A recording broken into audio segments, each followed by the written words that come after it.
Bueno, vamos a empezar. Buenos días y bienvenidos.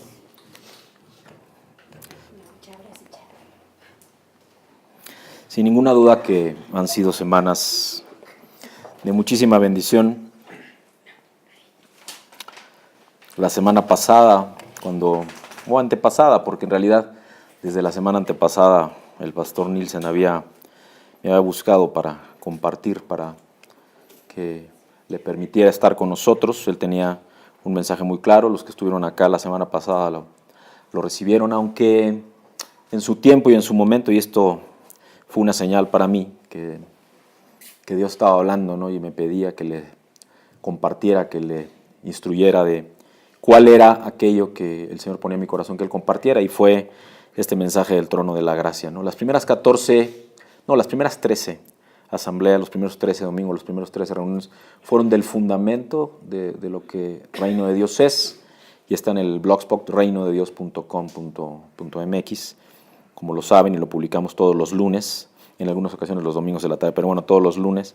Y de 4 semanas para acá las grabaciones también, que es lo que estamos haciendo ahora. Y los siguientes 4 domingos, este sería el cuarto, han sido ya en un nuevo tiempo, ¿no? En un nuevo mover.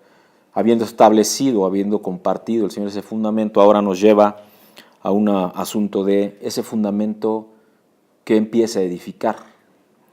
Hemos hablado de la unción y el manto de Elías, hablamos la semana pasada del trono de la gracia, ¿no?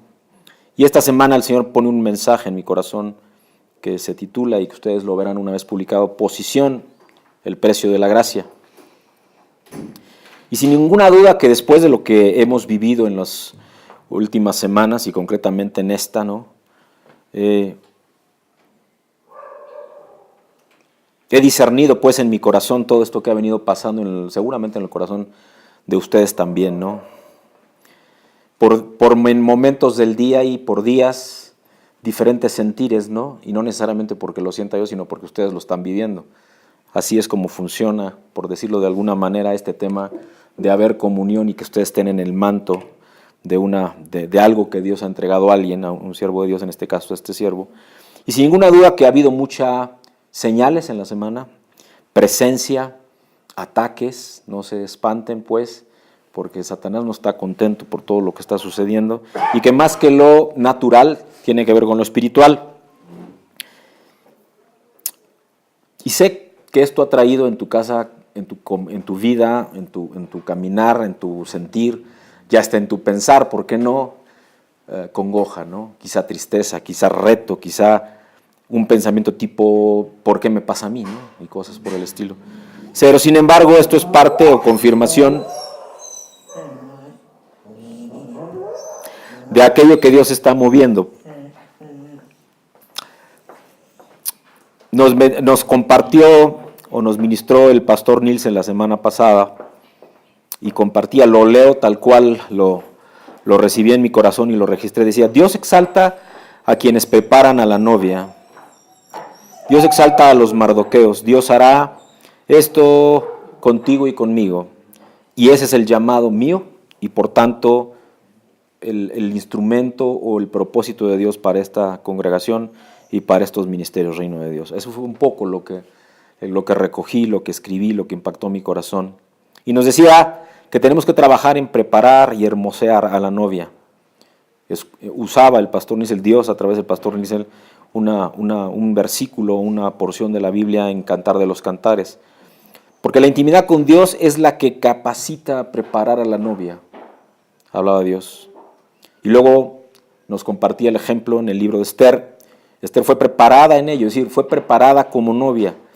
De tal forma que incluso primero pidió invitar a Amán, que perseguía al pueblo de Dios, a la fiesta que preparó ella misma para el rey. No pidió la cabeza de Amán, actuó con sabiduría, con prudencia. Y hablaba también de que irá el Señor trayendo otras personas, otros hombres y mujeres, aún hijos e hijas de Dios, pero que cuando lleguen acá y sean sumergidos en este tema, que también es una instrucción de Dios para mí, de más que entrar en la emoción, entremos en la adoración con Dios, ¿no? Así que, pues mientras no tengamos, mientras el Señor nos mande, y esto es un pedido de oración, salmistas proféticos, que es la instrucción que me ha dado el Señor, pues me tendrán viendo lo de las pistas y este tipo de cosas. Así que disculparán la falta de pericia en algunas ocasiones, pero lo hago con todo el corazón, porque es un ministerio distinto, es un llamado distinto, y de lo que se trata es de ser obediente. Fue un tremendo mensaje, yo no sé ustedes, yo lo he escuchado ya varias veces. Publiqué también algo que no tiene que ver con lo que el pastor, bueno, está relacionado con lo que el pastor Nielsen nos compartió, pero es un texto en el blog que complementa de alguna manera lo que recibimos de parte de Dios por parte de la boca y del corazón del pastor Nielsen. Y sin embargo, o más bien, y al escucharlo una vez, y al escucharlo otra vez, y al leerlo y al profundizar, pues voy encontrando aún más mensajes, más porciones, más señales, más cosas. Hasta ahora este tiempo con Dios, ya conocemos que lo conocemos, utilizando palabras de reino. Porque de lo que se trata es de conocer a Dios, no la obra de Dios tan solo. Y esto quizá es una ampliación de lo que hemos recibido en otros lugares, y lo digo con humildad, al menos en las congregaciones en donde he sido invitado, y en las dos a las que he pertenecido previamente, me he encontrado que típicamente nos hablan más de la obra de Dios que de Dios. Y la instrucción de Dios para mí es: no, háblales de mí, no de mi obra. Utiliza mi obra para que me conozcan, que yo te utilizaré con palabras, de tal manera que eso nos posiciona. Porque una cosa es ser espectador y estar, por así decirlo, sin movimiento espiritual. Estoy hablando de lo espiritual, no de lo natural. Es como si yo me sentara en esta silla y no me volviera a mover de ahí hasta que parta con Dios. ¿Me explico? Me vuelvo un espectador. Y eso no es lo que Dios quiere. De hecho, no es lo que habla en su palabra. Porque si ser cristiano es tener una relación con Dios, tener una relación con tu Creador, Él no está quieto, Él es creador. ¿Y qué crees? Sigue haciendo cosas. Si me traslado a lo natural, ustedes saben o han escuchado al menos que el universo sigue en expansión, ¿sabían eso? Que no para. Luego entonces, su creador no está quieto. ¿Qué te hace pensar que tendría que hacerlo con sus creados, con sus inventados? No, ¿verdad? Luego entonces, si en lo natural sigue habiendo expansión, puedo, si fuera completamente pragmático y científico, por decirlo de esta manera, pensar que también en lo espiritual se sigue expandiendo. Tú y yo nos seguimos expandiendo, claro, solo que hay una pequeña, quizá, consideración, que es que nos dio libre albedrío. Entonces está en nosotros, podemos decidir el seguir creciendo, expandiendo, moviéndonos, cambiando de posición, pero también podemos no hacerlo. Ese es el libre albedrío. Y está en ti y en mí hacerlo. Si reflexionamos y si se trata de establecer el reino de Dios, entonces quizás es que ya lo deberíamos de haber recibido, al menos nuestra porción de la herencia, porque me explico, para poder llegar a este concepto de la herencia, que también es de reino. Tú eres princesa o príncipe de Dios. Y lo eres porque eres hija o hijo de Dios.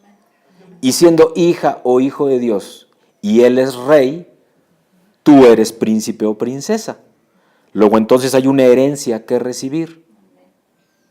Y la pregunta aquí que viene a mi corazón y que es la que me ha hecho Dios desde hace mucho tiempo es: ¿y ya recibiste mi herencia? Debemos conocer y recibir su identidad primero para poder recibir su herencia. ¿Lo ves? Porque si ni siquiera has discernido y, por decirlo así, asimilado en tu corazón, no en tu mente, en tu corazón, que tú eres hija o hijo de Dios y por tanto eres princesa o príncipe del reino del rey, ¿cómo vas a recibir herencia si primero tienes que recibir identidad?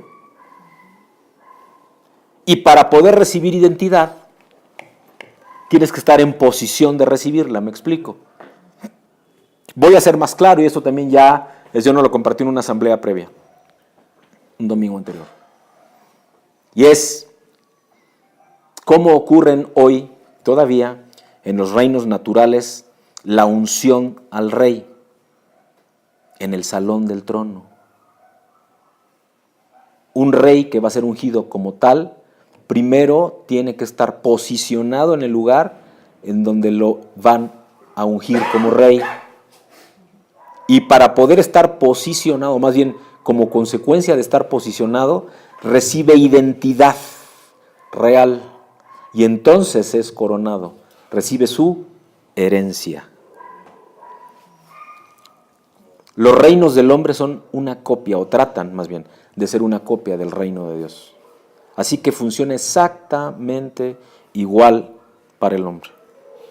Tenemos primero que tener la posición para poder recibir la identidad y entonces tener nuestra parte de la herencia.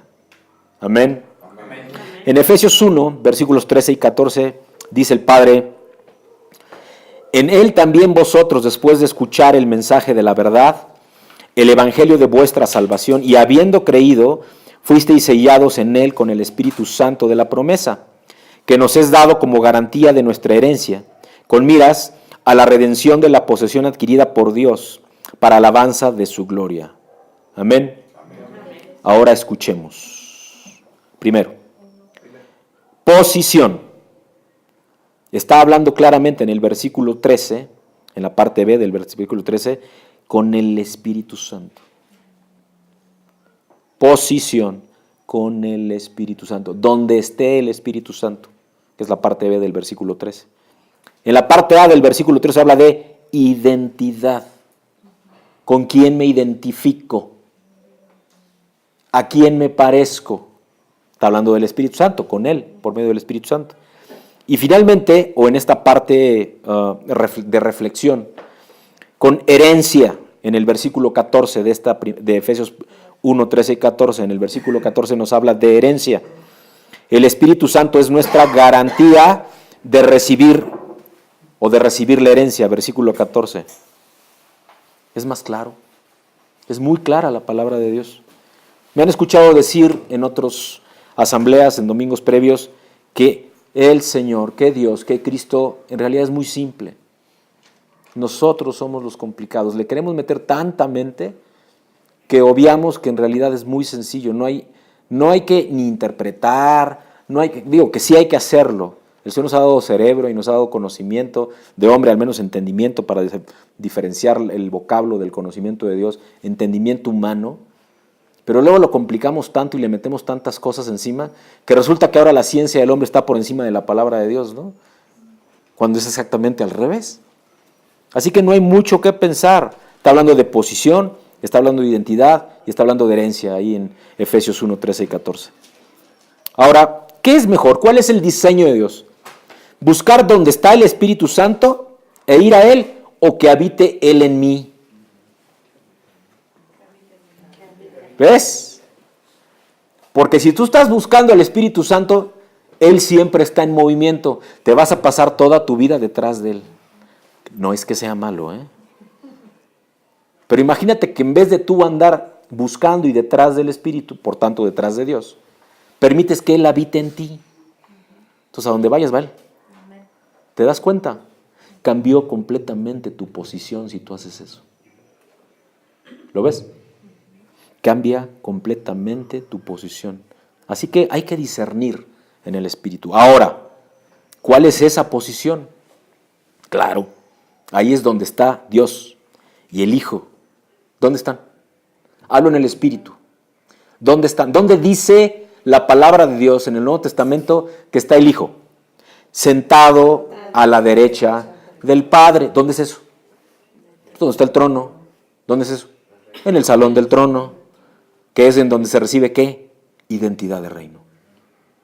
Amén. Amén. Aquí, entonces el Señor me ha instruido a ministrar este diseño. Sencillo. Si ven, no es complejo. Es un diseño de Él, del Rey, para esta congregación. Habla la palabra de Dios y nos dijo, o nos dejó saber semanas atrás, una congregación tipo Filadelfia. El hermano Luis nos compartía antes de empezar esta administración de eso, ¿no? Que le agrada a Dios, pero ¿saben por qué le agrada? El tamaño no es evidente. Todavía. El Señor empezó con 12 y luego fueron sumando a 70 y luego pues estamos aquí 2000 años después, ¿no? ¿Me explico? ¿Por qué es tipo Filadelfia? De las iglesias que se mencionan en el libro de las revelaciones, llamado en español Apocalipsis, no nos pregunten por qué, pero en realidad el nombre es el libro de las revelaciones, que Dios le dio a Juan en sueños y en visiones. La iglesia de Filadelfia es la única que era tipo la que Dios quería, fue de la única que no hizo comentarios más que de bendición. ¿Ok? Entonces el Señor me ha hablado de eso. ¿Sería que no había pecados en la iglesia de Filadelfia? Claro que no. Hombres y mujeres conformaban esa iglesia, pero el asunto es cómo está tu corazón al respecto de tu relación con Dios. Tú puedes seguir pecando, pero el Señor ve tu corazón. Sigamos ahora, y aquí vamos a empezar, vamos a explorar, a escudriñar pues nuestra posición, tu posición con respecto al rey y a su reino. Es este diseño algo especial, sensible, pero muy poderoso. Y vamos a ver cómo en la palabra de Dios habla de eso, que es como una pepita de oro, como una perla poco escudriñada, para no hablar de estudiar, porque estudiar es de hombres, escudriñar es espiritual. El impacto que tiene la posición desde el punto de vista del rey y del reino de Dios, de su creación, para la vida de hijos y de hijas suyos, es muy poderoso, y lo vamos a ir viendo. Comencemos pues por entender y conocer las raíces etimológicas, tal cual se nos ha enseñado que lo hagamos para ir desmenuzando, primero entendimiento y luego conocimiento y revelación suya, de esta palabra posición. Nuevamente no es casualidad que cuando tú escudriñas posición siempre viene antecedida o tiene un antecedente de un artículo femenino, la. Así que tiene una connotación femenina, como todo lo que está alrededor de Dios. En inglés me gusta mucho la palabra womb, W-H-O-M-B, que es matriz. Así que todo lo que engendra a Dios es a partir de la matriz, del reino. Ya sé que está muy loco, pero créanmelo, anótenselo y escudriñen. ¿Qué significa la palabra posición? Manera de alguien o algo de estar colocado en el espacio que se determina en relación con una orientación respecto de otra, o sea, en referencia a otra persona, a otra cosa, a otra situación, sea esta en el largo, en el alto, en el ancho, si hablamos de lo físico, o si hablamos del tiempo, en el antes, en el después, en el ahora, en lo superior, en lo inferior, en la estatura o en lo bajo. ¿Me explico? O sea, siempre es algo con respecto a la referencia de algo más para entender la posición. Pero también se define como es una manera de tener dispuesto el cuerpo o las partes del cuerpo de una persona o animal. Tiene una connotación física hasta ahora, ¿se dan cuenta? Porque es una definición tal cual. Se conceptualiza y se define desde el vocablo derivado del latín positio, se escribe positio, que describe la postura o actitud que asume un individuo frente a una determinada cuestión, pensamiento por ejemplo, o bien a la pose corporal que éste adopta en un momento específico. Aquí ya amplía. Ya no solo habla de la parte física, sino también de un tema de razonamiento. Por dar algunos ejemplos de uso, por ejemplo, si me siento mucho tiempo en esta posición, empieza a dolerme la espalda. Por ejemplo, yo cuando estoy hablando me empiezo a mover porque se me empieza a cansar la cadera, ¿no? Por ejemplo, cambio de posición. Existen muchas posiciones que el yoga difunde para ayudar a la relajación. Parado no, por cierto. Tu posición se refiere a opinión también. O si una opinión está equivocada, tuya o de alguien en tu opinión. Es decir, si alguien piensa algo distinto que tú dices, él está equivocado porque lo comparas contra lo que tú piensas. Pero si se le preguntas a él o a ella, te va a decir exactamente lo contrario, ¿verdad? Juan, por ejemplo, dejó el equipo porque lo echaron, no porque quiso hacerlo. Esa es otra posición. Es mi opinión con respecto a esa persona llamada Juan. Me dijeron que dijo y entonces opino. Eso se llama chisme, por ejemplo. Es que dijo me dicen que dijo que le caía gordo. Y yo les digo, ¿y ya le preguntaste al que dijeron que dijo? Porque si no, pues, ¿en qué te basas, no? Que un poco es lo que el Señor habló cuando compartíamos en Santiago, ¿no? ¿Ok? Estableces, pues, una posición, sea mental, física, respecto de algo, de alguien, de una situación. Es, pues, una posición por opinión y, por lo tanto, por ser la tuya, sin tomar en cuenta la de otros, se vuelve subjetiva, ¿no? Pues depende del punto de vista, de la experiencia personal, de vivencias personales, de educación, de contexto, de la persona que establece la misma. Por otra parte, es un adjetivo que refiere a aquello perteneciente o relativo a la sociedad. Me explico. Aquí solamente estoy hablando de los temas naturales.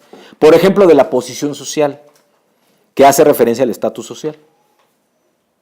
Y que presupone valores asignados por la sociedad en referencia. Pero ese es el mundo hoy.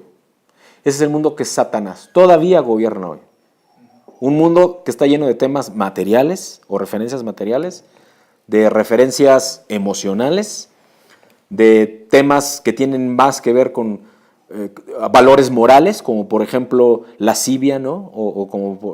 Y no hay que ver más que la televisión u otras cosas, y cómo ha venido moviéndose incluso ese interés, ¿no? Hace 20 años era el tema sexual, ahora es el tema sexual relacionado con parejas del mismo sexo, por ejemplo. Ya no emociona la sexualidad, ¿no? Por decirlo de esta manera, en términos naturales, sino ahora tiene que ver un tema de hombres con hombres, mujeres con mujeres, traiciones y una serie de cosas, y no hay más que ver la televisión para eso. En el momento en que vivimos, muchas son las personas, por ejemplo, que sueñan con mejorar su posición social, con un objetivo: poder codearse con individuos que se mueven en las altas esferas de poder, ¿no? Porque asumes que la posición social y el dinero tienen más que ver con poder, con tener dinero, con prestigio, tener una vida llena de lujos, por ejemplo. La posición y la opinión son como los ombligos, mis amados y mis amadas. Al menos tenemos uno. ¿Cierto? Por lo menos una opinión y por lo menos una posición. Pero ¿de qué estamos hablando aquí y ahora? Cuando hablamos de posición, de la mía, si hablo de la física de esta, y de la tuya también, ¿verdad? En referencia a un objeto o situación, de la posición natural o de la posición física o de la posición social. ¿De cuál estamos hablando? ¿De cuál quiere el Señor que hablemos? Son preguntas válidas, ¿no? Puede ser la física, puede ser la social, puede ser la económica, puede ser la emocional. Sin embargo, para ministrar ahora de la posición en un mover espiritual y de reino, es que el Señor me mueve a compartirles. Pero para poder hablar del tema espiritual, tiene que quedar claro también el tema natural, social, económico que hemos compartido, pero no es de lo que Dios quiere hablarles. Quiere hablarles de la posición espiritual. Y entonces me manda, el Señor me instruye, y esto es algo que he estudiado mucho y lo digo con humildad, el testimonio de la vida de un mártir cristiano en el siglo XX.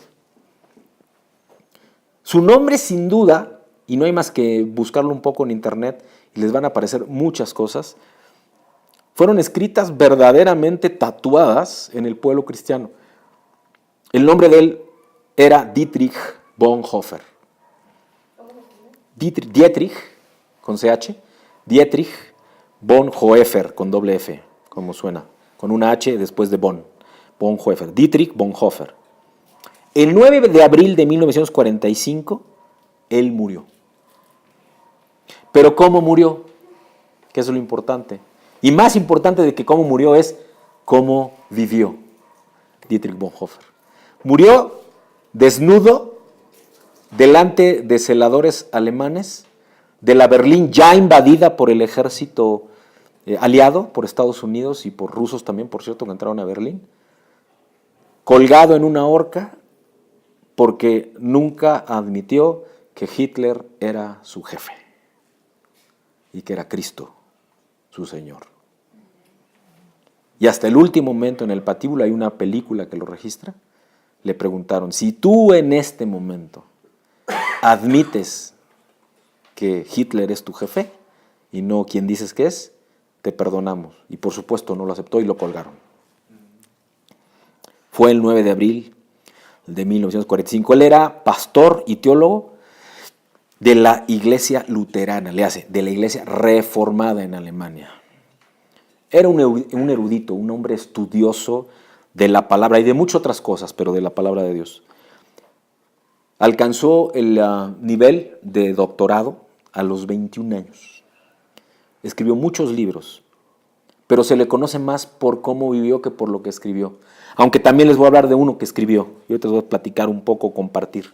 Perdón, ¿y hay una película? Hay una película.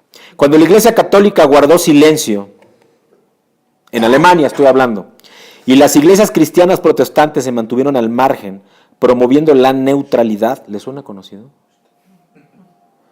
Ante el régimen tirano y déspota que pretendía levantar Hitler, ¿les suena conocido? Bonhoeffer, consecuente, congruente con su discurso, levantó la voz. Él dijo, no. Porque lo que haces habla tan fuerte que lo que dices nadie lo escucha, ¿no? Ayer compartían esto, ¿no? Es lo mismo. Esto es algo que mi padre me decía desde niño. Qué bueno que piensas bonito, pero tus acciones no dicen lo que piensas. Habla más fuerte lo que haces que lo que dices. Dietrich vivió así, congruente, consistente entre su manera de vivir y lo que él pensaba y decía. Tuvo la oportunidad, fíjense, de quedarse en los Estados Unidos, porque él, después de que se doctoró, se fue a Estados Unidos a ver cómo vivían los de la fe cristiana en aquella zona del mundo. Vivió concretamente en Chicago y en Nueva York. Esto fue en medio de los albores entre la Primera y la Segunda Guerra Mundial, en los años 20, principios de los 30. No obstante, prefirió regresar a Alemania, a su amada tierra, a cuidar del rebaño que Dios le había entregado. Y estuvo a cargo de un seminario que fue clausurado por la Gestapo. Es decir, se lo cerraron, se lo clausuraron. ¿Qué creen que él hizo? Siguió dando clases. Se lo prohibió hablar y enseñar, pero él obedeció su llamado y continuó sus labores de manera clandestina. Acusado de complicidad por matar a Hitler, o para matar pues a Hitler, Bonhoeffer fue arrestado y pasó sus 2 últimos años de vida en una cárcel en Berlín, esperando su sentencia final. Hay una película que no tiene que ver con la vida de Bonhoeffer, pero que lo recoge, que es cuando intentan el atentado aquel de poner la bomba, y de hecho la bomba se puso y estalló, pero no mató a Hitler en el búnker. Y la película de él, la biográfica, recoge que efectivamente apoyó de alguna manera, no directamente, aquello, porque él estaba en contra del mal. Pero en la cárcel, en estos 2 últimos años, fue que escribió lo más relevante de su obra. Entre ellos sobresale El costo del discipulado. Una joya literaria cristiana, se los recomiendo, que lo lean, que lo profundicen. La tesis de esta obra del costo del discipulado es una exposición a la luz del Sermón del Monte, de Mateo 5. Su argumento, ¿cuál es el argumento central de este libro del costo del discipulado? Evidenciar lo que significa profesar una fe abstracta, legalista, desencarnada, humanizada, almática, expositiva y cerebral. ¿Suena conocido? En comparación del verdadero compromiso, transformación, mensaje que nos enseña y que exige Jesús como el corazón del reino de Dios para sus discípulos. Hoy la iglesia está abstracta, legalista, farisea, descarnada, humanizada, almática, expositiva y cerebral. Eso es lo que está pasando hoy en la iglesia. Bonhoeffer lo escribió hace 80 años y seguimos igual. Hoy es más importante qué dice la denominación o hasta qué dice el pastor o qué dice el liderazgo de la congregación sobre lo verdaderamente y único importante que es qué dice Dios. ¿Lo ven? Bonhoeffer lo escribía hace 80 años y le costó la vida. Bonhoeffer habla de en dónde estás posicionado. ¿Cuál es tu posición con respecto a lo que todos los demás dicen? Bonhoeffer dijo, la única posición que importa es aquella en la que Dios me quiere, no en la que el hombre dice. Una fe que no toca el alma ni la conciencia. Un cristianismo sin Cristo y sin cruz, de eso habló, sin el Espíritu de Dios habitando en ti, es una fe estéril, es una fe inútil, es una fe hueca, porque no se puede sostener por ser de mente de hombre. Hace 80 años lo escribió y le costó la vida. Bonhoeffer llamó a este concepto, por decirlo de esta manera, la gracia barata. Génesis 1, versículos 1 al 4, dice: en el principio creó Dios los cielos y la tierra estaba desordenada y vacía, y las tinieblas estaban sobre la faz del abismo. Escucha lo que dice después. Y el Espíritu de Dios se movía sobre la faz de las aguas. Y dijo: sea la luz, y fue la luz. Y vio Dios que la luz era buena, y separó Dios la luz de las tinieblas. Amén. Fíjese lo que dice en el libro El costo del discipulado, Bonhoeffer, en la página 16.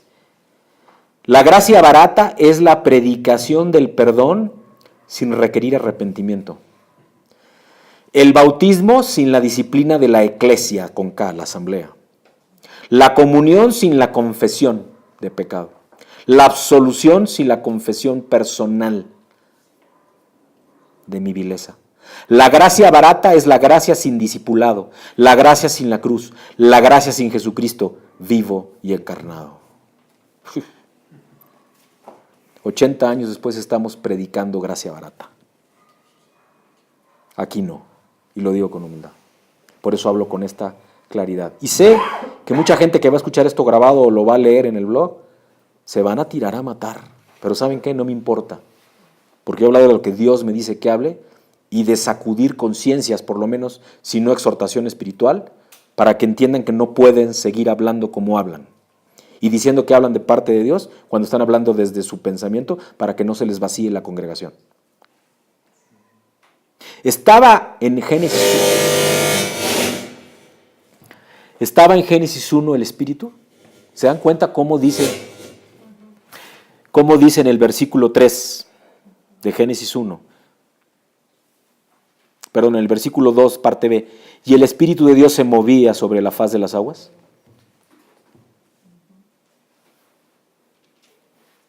El Espíritu estaba, ¿no? Pero había oscuridad. Por eso es que para que el Espíritu pueda actuar, tiene que haber luz. Versículo 4 de Génesis 1. ¿Lo ven?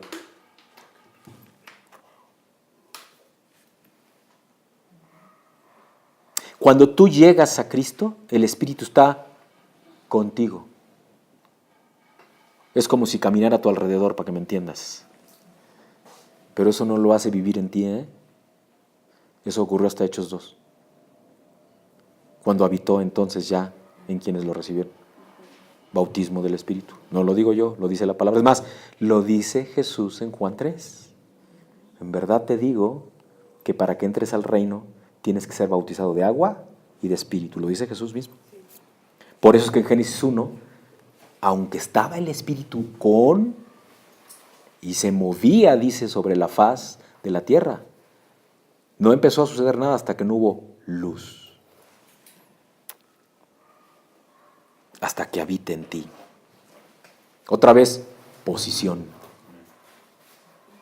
No se trata de dónde estés tú, sino si el Espíritu está en ti. Y vayan juntos. ¿Quién dice amén? Amén. A más de 8 décadas de que el pastor Bonhoeffer escribiera estas palabras, en un contexto de tribulación por defender ¿qué? Su posición. Es triste reconocer que en la actualidad la mayoría de la eclesia, con K, la asamblea, está caminando por este mismo sendero. Seguimos caminando ahí, ¿no? Como compartía. Llevamos décadas. Estamos abaratando, o hemos estado abaratando la fe. O lo que es lo mismo, si hoy fuera y se llegara el tiempo en donde el juicio a las iglesias llegara,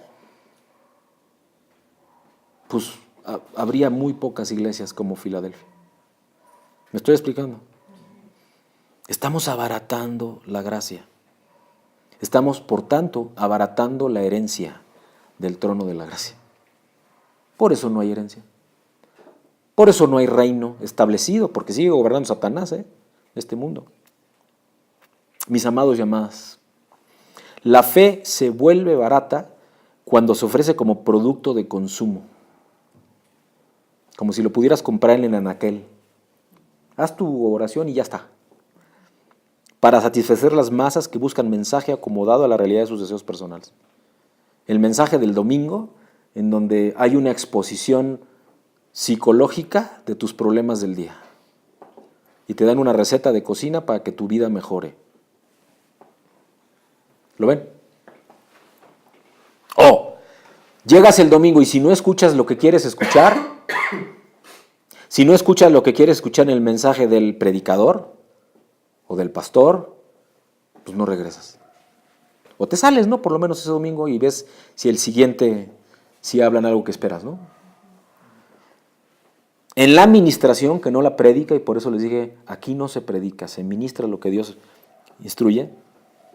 Dios es el que habla y te manda un mensaje y cada quien lo recibe como lo puede recibir y decide de recibir conforme a lo que Dios mueve en su corazón. Pero eso no ocurre si no hay una relación con Dios, comunión con Dios. Yo no sé si tú has vivido cosas así. Yo sí. Y cuando el Señor empezó a usar para compartir en iglesias, siempre para ministrar, y mi esposa me ha acompañado, y aquí algunos me han acompañado ya en algunas ocasiones, lo que sucede es que permito, y lo digo con humildad, que Dios me use. Y que hable lo que quiera, les guste o no les guste. En algunas ya no me invitaron otra vez, ¿no? Ni modo, yo hablo lo que Dios me pide. La fe se vuelve barata cuando se establece una promesa en relación con la figura de un hombre al frente de un grupo parte del cuerpo de Cristo. Léase, cuando la congregación va buscando la figura de quien predica y no la de Dios. Pero también se abarata cuando se ofrece como espectáculo para un público que desea que se le endulcen los oídos y se le prometa estabilidad para su statu quo. ¿Lo ven? O forma de vivir solo por pertenecer a una congregación o una denominación. ¡Toin! Suena conocido, ¿no? Sin dar nombres. Pero eso es lo que está pasando. O también se abarata cuando se promueve la identidad de ser hijo o hija de Dios como una garantía para reclamar las promesas materiales a cambio de una módica suma o transacción monetaria que algunos llaman la ley de la siembra y la cosecha o el pacto con Dios. ¿Suena conocido? Hoy tristemente común en el cuerpo de Cristo todas estas cosas. Pasa todo el tiempo. Una figura pública que siendo hijo o siervo de Dios enseñe, si es que se puede llamar enseñanza eso, que debemos reclamar a Dios por cualquier necesidad material existente y pedirle que el carro de nuestros sueños como un derecho adquirido por ser sus hijos. ¿Me explico? Por poner el ejemplo del carro, puedo poner cualquier otro. El trabajo, la relación personal, la posición social, la que quieran. Aún la posición espiritual, así entre comillas espiritual, porque como soy cercano al pastor, entonces tengo que ser líder de algo en la congregación, como si fuera una organización humana, ¿no? Por méritos, meritocracia, ¿no? O por antigüedad, lo que sea de gracia. Perdón que lo digas, me molesta, ¿no? Es que tengo 20 años de cristiano, pues pregúntale a Dios por qué sigues en el mismo lugar, ¿no? Tu posición no ha cambiado, te quedas sentado, no te moviste. ¿Qué elementos del mensaje apostólico, tal como la justicia, la responsabilidad, la obediencia, el arrepentimiento, el seguimiento como parte integral del discipulado de Jesús vivió, encarnó y demandó, escuchas ahí donde te reúnes, donde te congregas, donde es tu asamblea o reunión o culto, como le llaman en otros lugares? Aquí le llamamos asamblea por instrucción de Dios, como era en la iglesia antigua. ¿Te endulzan el oído o escuchas lo que Dios te tiene que decir?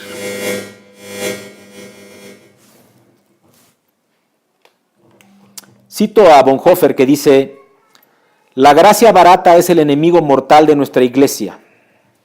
Hoy en día estamos luchando por la gracia que cuesta. Lo escribió hace 80 años. Gracia barata significa gracia vendida en el mercado como baratija. En el mercado de las pulgas, dicen los europeos, ¿no? Los sacramentos, el perdón de pecados y los consuelos de la religión se malbaratan a precios rebajados.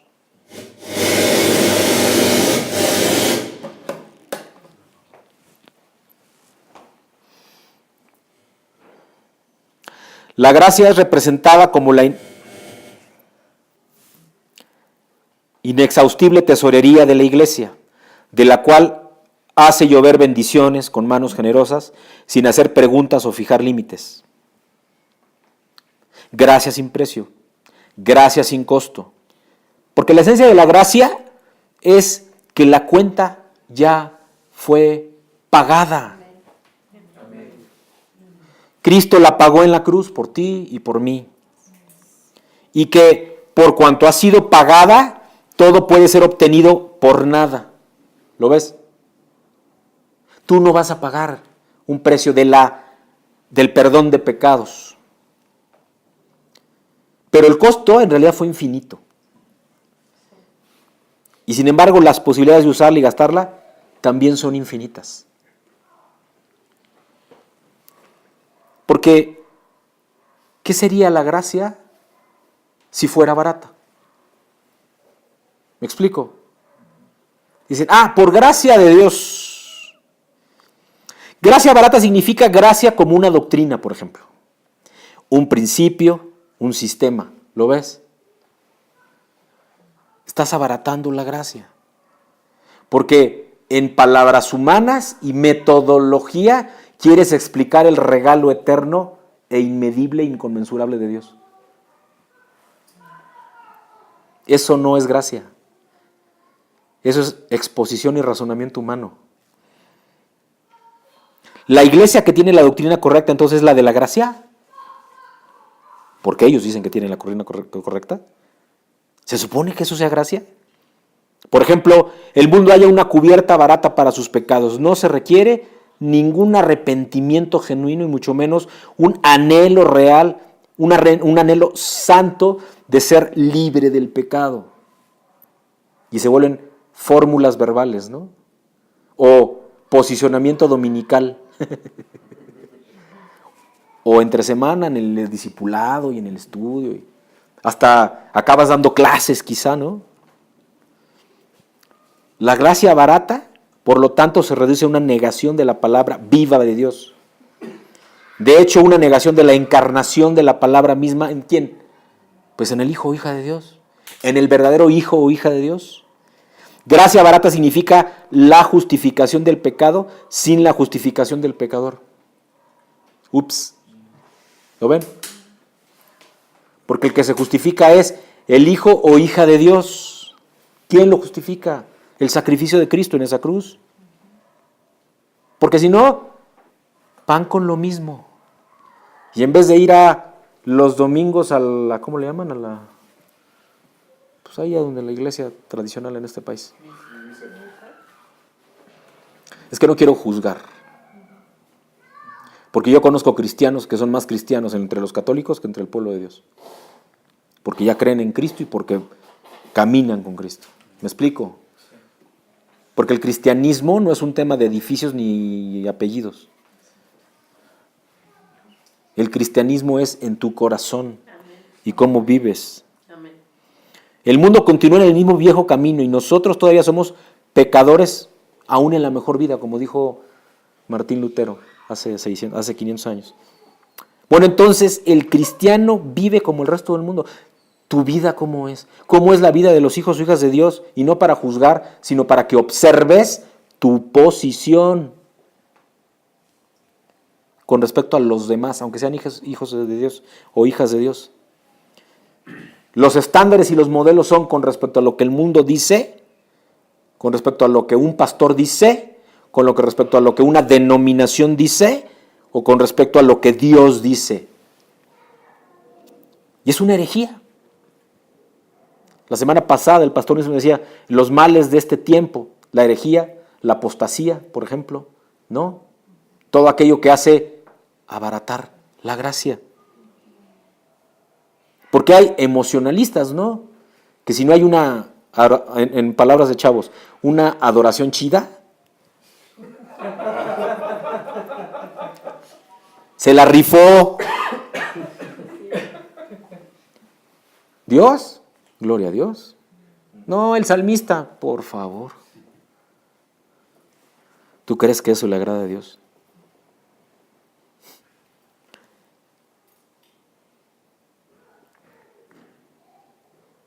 No, es que allá sí la buena onda, ¿no? Aquí se predica la sana doctrina, escuchas.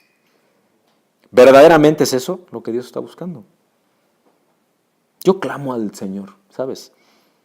Que ahora el cristiano se cuide de rebelarse contra la gratuita e ilimitada gracia de Dios, para que no la profane, para que siquiera discierna el regalo que recibió, si es que ya lo recibió, ¿verdad?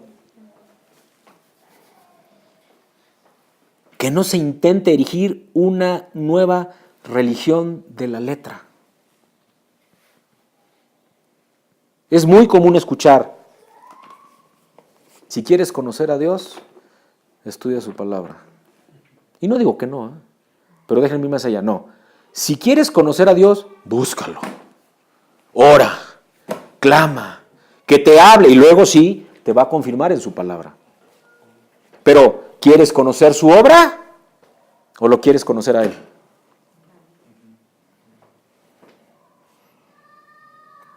El mundo ha sido justificado por gracia. El cristiano que ahora vive en verdad sabe eso y lo toma en serio. Y ese cristiano sabe que no debe luchar contra esta gracia indispensable. Por lo tanto, ¿vivirás como el resto del mundo? ¿O vivirás bajo el poder sobrenatural de Dios? Y hacer una cosa u otra, ¿qué crees? Requiere dominio propio.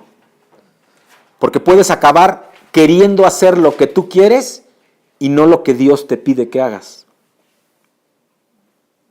Por eso es que los hijos e hijas de Dios debemos negarnos a nosotros mismos, negar nuestros deseos y permitir que sea el anhelo de Dios, no el deseo de Dios, el anhelo de Dios en tu corazón el que te mueva. Que practiques la modestia, la humildad, la bondad, la diligencia, la docilidad, la prudencia, la sensibilidad, 1 Reyes 3, 9 a 10. Para que tu vida se distinga de cómo los demás viven, aún otros cristianos o cristianas. Podríamos pensar entonces que la gracia, o para que la gracia deje de serlo, será porque el mundo está destruyendo la revelación y el conocimiento de que la gracia es el estándar más alto sobre el cual podemos vivir, como posición, otra vez. ¿Cuál es mi posición en términos espirituales con respecto a la gracia de Dios? No lo que el hombre dice, sino lo que Dios espera. O permaneces confortado o confrontado, descansando y seguro en una posición de lo que te dicen que es la gracia o verdaderamente en la gracia. Todos estos pensamientos fueron los que Dietrich Bonhoeffer profundizó al respecto de abaratar la gracia. Porque la gracia barata no es el tipo de perdón de pecados que nos liberta de las fatigas y afanes del pecado, ¿lo ves? ¿Cómo sabes que estás en gracia? Porque ya cada vez con mayor detenimiento te das cuenta de que eres detenido en el pecado, incluso antes siquiera de que ocurra. Primero, el Espíritu redarguyéndote del pecado una vez que lo cometiste. Pero en el tiempo transpuesto y acelerado de Dios, el Espíritu Santo previniéndote siquiera de que lo estés pensando o haciendo. ¿Lo ves? Pastor, ¿cuál fue la cita bíblica que dio ahorita de Reyes? Primera de Reyes 3, 9 al 10. Puede ser incluso que la gracia barata es la gracia que nos otorgamos a nosotros mismos. Gracia barata es la predicación del perdón sin requerir arrepentimiento. Bautismo sin disciplina eclesiástica. Comunión sin confesión. Absolución sin confesión personal. Algo así como buscar atajos, ¿no? Para estar en la gracia de Dios. ¿No? Como los chavos, ¿no? Que, pues yo soy cristiano, pues sí, pero se van del antro al culto, ¿no? Pues eso no es gracia. Y hay de aquel que lo permita y no les diga nada. Pueden seguir haciéndolo. Otra cosa es que nadie les diga que lo que están haciendo es abaratar la gracia y es herejía. Gracia barata es gracia sin discipulado, gracia sin cruz, gracia sin Jesucristo. La gracia costosa, por otra parte, es el tesoro escondido en el campo. Escondido para el que ni siquiera lo busca, pues. Al que ni siquiera entiende, discierne que si bien la gracia tú no la pagaste, el hacer que viva en ti sí la pagas. Tiene un precio ser discípulo de Cristo. Por causa de esa gracia, un hombre irá felizmente y venderá todo lo que posee, como fue en la iglesia antigua. Es la perla de gran precio, dice Bonhoeffer, por lo cual el mercader venderá todos sus bienes. Es la regla majestuosa de Cristo, por lo cual un hombre se sacará el ojo que lo hace tropezar. Lo dice la palabra de Dios, ¿no? Es el llamado de Jesucristo al cual el discípulo deja sus redes y lo sigue. Todos tenemos una red que dejar en algún momento. Es una figura. ¿Cuál es tu red? ¿Cuál es esa red que Dios te dijo? Déjala y sígueme. O sigues enganchado ahí, ¿no? Con el anzuelo y te quedas en el anzuelo. Esa es una gracia que cuesta, porque nos llama a seguir sin pensar. Porque si sigues pensando no tiene ningún mérito. Porque te convence que lo que Dios te ofrece es mejor que lo que tú tienes. Pero cuando tú sigues a Dios, a su llamado e instrucción sin siquiera pensarlo, ese es el corazón que Dios está dispuesto o está disponiendo en ti. Ese es lo que Él quiere. Es costosa porque le cuesta a un hombre su vida. Y es gracia porque le da a un hombre la única vida que verdaderamente importa. ¿Lo ves? Es costosa porque condena el pecado y es gracia porque justifica al pecador. Escucha. Sobre todo es costosa porque le costó a Dios la vida de su único Hijo. Porque fuimos comprados por precio, dice la palabra de Dios. Y lo que le ha costado mucho a Dios no puede ser barato para nosotros, ¿lo ves? Sobre todo es gracia porque Dios no estimó a su Hijo como un precio muy caro para pagar por nuestra vida, sino que lo entregó por nosotros. La gracia costosa te encarna con Dios. Es la puerta que se abre para que tú tengas acceso al trono de la gracia. Amén. La gracia costosa es ese lugar en donde Dios está. Tiene que ser protegida del mundo y no echada a los perros. Por tanto, es palabra viva, palabra de Dios que Él habla como le place. La gracia costosa nos confronta como un bondadoso llamado a seguir a Jesús. Viene como una palabra de perdón al espíritu quebrantado y al corazón contrito. Esa es la verdadera gracia. La gracia es costosa porque obliga a un hombre a someterse al yugo de Cristo y a seguirlo.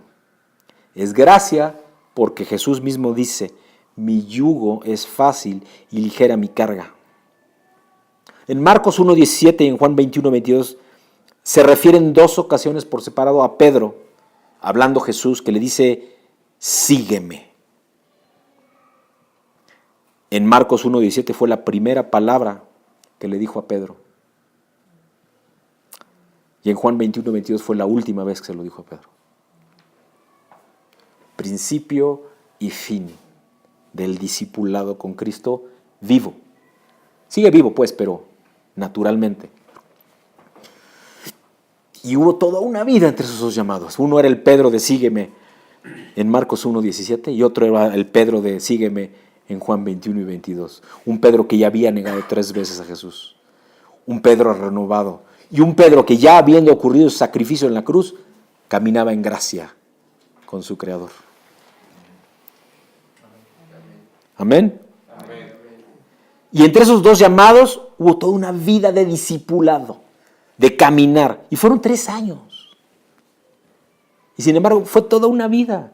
Porque una era la vida de Pedro cuando recibió el llamado y que dejara esa red. Y otra era la vida de Pedro de sígueme, pero ya en el Espíritu, porque él sí iba a la derecha del Padre. Y era otro Pedro. Un Pedro perdonado y justificado pese a haber negado 3 veces al Maestro. Tú y yo también, ¿eh? Y yo no lo he negado 3 veces. Lo he negado muchas más.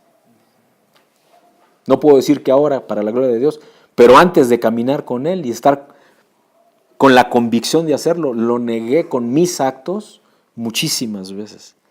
Y sin embargo, aquí estoy. Tú también.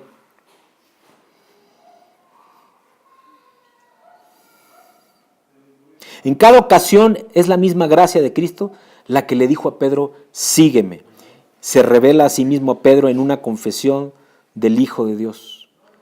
3 veces lo negó, 3 veces lo perdonó. ¿Para qué? Para que caminara en gracia.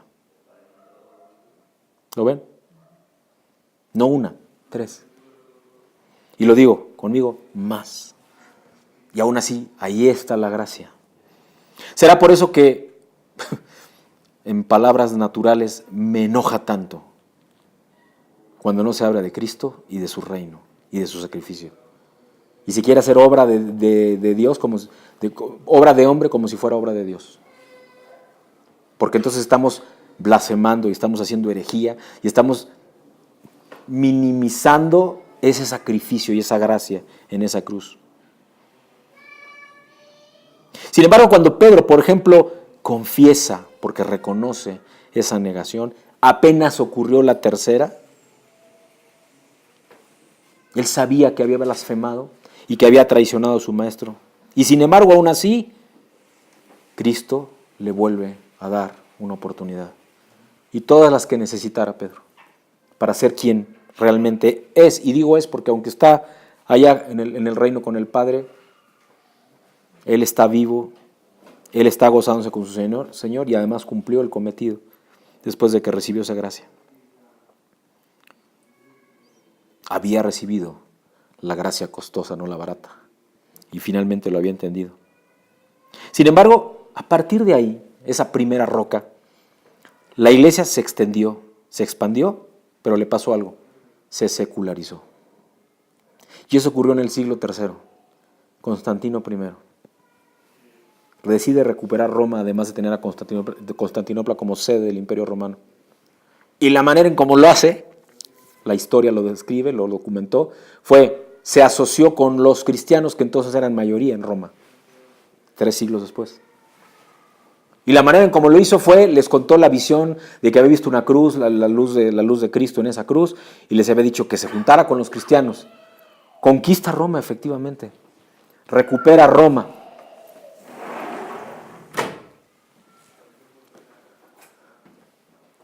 Y luego junta a todos los sabios de aquel tiempo en el concilio de Nicea, que era una ciudad italiana, y escriben la Septuaginta, que es la Biblia católica de 70 libros. Y nació la Iglesia Católica Apostólica Romana.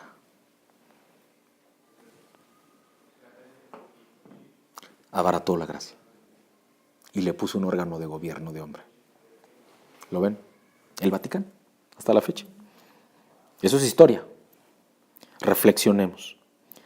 ¿A quién o a qué se promueve? ¿De qué o de quién se hace exaltación? Ahí donde recibimos, donde estamos. ¿Estamos abaratando aquí la gracia o estamos hablando de la gracia costosa, esa que pagó Cristo en la cruz? Bonhoeffer afirmó, la gracia barata es el enemigo mortal de la iglesia. Es decir, pensar en hijos o hijas de Dios que llegan cada asamblea, cada culto, cada domingo, cada reunión de estudio, cada reunión de discipulado, a eso, a reunirse y pasar un buen tiempo, que se vale, pero entonces declaremos que es una comida y una cena, no un discipulado o un estudio, porque son 2 cosas distintas con propósitos distintos, porque si no estamos abaratando la gracia.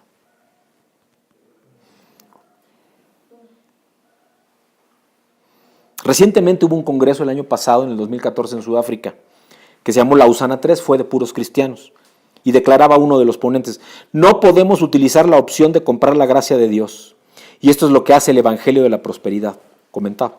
Por otra parte, dar es parte de nuestra adoración, pero el evangelio de la prosperidad hace que el dar sea una actividad transaccional. Dar algo a cambio de algo de parte de Dios, ¿no? Otro expositor de allá de Sudáfrica decía, a los creyentes se les enseña que cuando hacen una ofrenda a Dios pueden esperar una rentabilidad determinada, ¿no? Le pongo 100, Dios me revuelve 70 veces 7, ¿no? Dios bendice de acuerdo con su gracia. Nada tiene que ver otra cosa.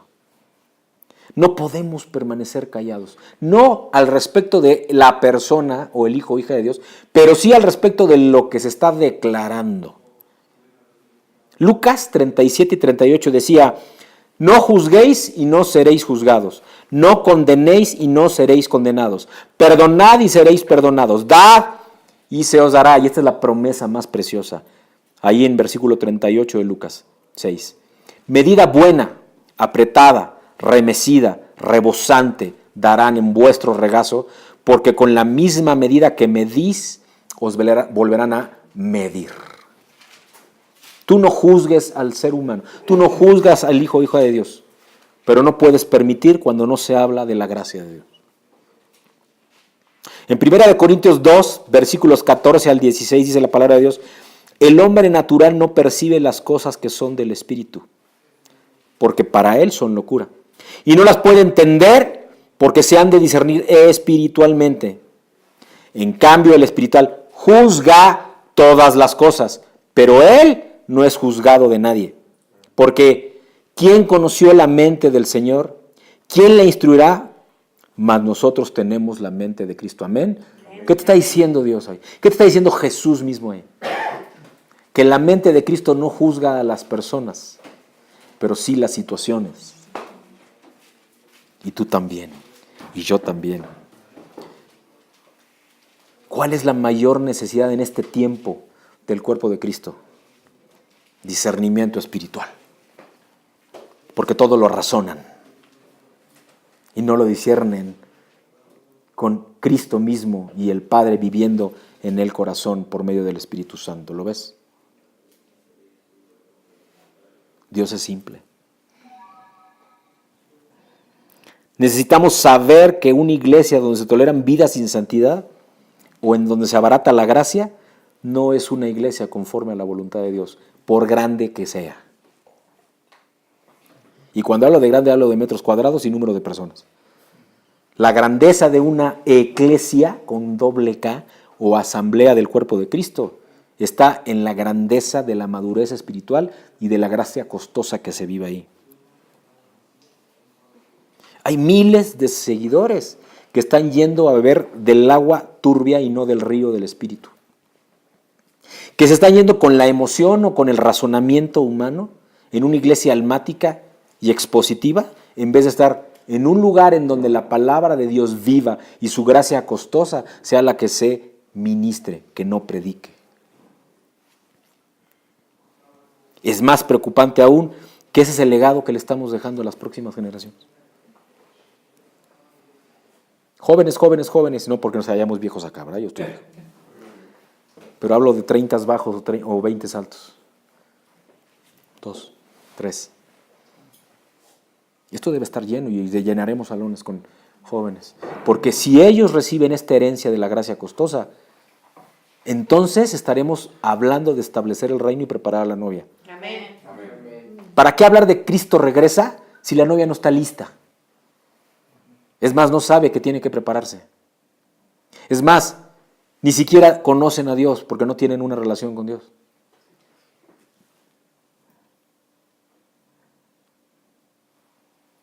Su iglesia ha venido permitiendo esto. No hemos hecho mucho con eso, ¿verdad? Seguimos abaratando la gracia. Aquí no lo vamos a hacer. Y yo sé que esto duele porque es una exhortación. Pero Dios lo que quiere es eso, ser sacudidos, que rompamos con lo natural. Ahora lo vamos a hacer aquí. Amén. ¿Quién dice amén? Amén. Bonhoeffer no cayó. No se cayó la boca. Le costó la vida. Hoy en México todavía no nos cuesta la vida. En otros países del mundo o en algunas zonas de México, concretamente en los altos de Chiapas, sí les cuesta la vida. Bonhoeffer no se cayó porque reconoció que conocía a quien le daba esa gracia y que su deber como discípulo del Señor era pronunciarse, decir lo que es y no lo que le decían que debería de ser. ¿Estará esperando Dios de eso, de cada uno de nosotros, hoy, aquí, ahora? Sí. Dios lo que espera es que nos levantemos. ¿Conocía entonces Bonhoeffer? Podríamos preguntarnos, ¿conocía Dietrich Bonhoeffer su posición? Sí. Y también conocía el precio de la gracia, la vida del Hijo de Dios. Y dado que era inconmensurable, no se puede medir el costo del sacrificio del Hijo único de Dios en esa cruz. ¿Cómo medirlo? Porque si hablamos nuevamente en términos físicos, está por encima de la creación. Y esa creación se sigue expandiendo, el universo se sigue expandiendo. Y tú y yo somos una mota en una playa de arena de ese universo. Y se sigue expandiendo. Es inconmensurable, no se puede medir el costo de la gracia del sacrificio del Hijo de Dios en esa cruz. Pero yo tampoco me quiero callar. Y sé que esto lo van a oír, ya lo dije, y va a haber juicio, crítica, se van a venir encima. A mí no me importa lo que digan a nadie. Lo que me importa es lo que Dios me dice que diga. Porque yo estoy dispuesto a pagar ese precio. Porque la gracia es costosa. Porque Dios me ha levantado, y lo digo con humildad, y está edificando en mí. Entonces en ti, esta verdad del costo de la gracia. Conozco entonces mi posición en el reino. Y el Señor te invita hoy, aquí, ahora, a que tú también reconozcas tu posición en el reino. Sea física, sea emocional, sea social, sea espiritual, en las dimensiones que Dios te lo muestre. Pero que la reconozcas, que la hagas tuya. Y entonces también se va a manifestar en lo natural, ¿lo ves? Y va a ser evidente. Y sí, te van a criticar, te lo digo de una vez. Y sin embargo, la gloria y la gracia de Dios estarán manifestándose en tu vida. Hay un precio que pagar, sin duda. Y ese precio no es poco. Recibimos la gracia gratis porque la dio Dios, pero vivir la gracia te da posición de reino. Para que luego, y de eso hablaremos en las siguientes asambleas, recibas tu identidad y tu herencia. Pero primero tu posición. Si dices amén ahora, ¿sabes lo que va a suceder? Vas a recibir esa posición y vas a activar esa revelación y por tanto esa posición tendrá poder delante del trono de la gracia. Amén. Amén. Amén. ¿Es tu anhelo entonces profundizar aún más? Amén. Dile a Dios eso. Permite que Dios se mueva en tu vida. Permite que esta sencilla administración, con mucha información, pero con todo el ánimo y anhelo en mi corazón de que en palabras que quedarán grabadas, pero que te quedarán publicadas, escritas, tú puedas regresar delante del trono de la gracia y clames en esa posición que Dios te está entregando para que Dios mismo mueva aquello que te quiere entregar y que ocurrirá muy pronto en identidad y en herencia del reino. ¿Quién dice amén? Amén. Vamos a adorar y orar.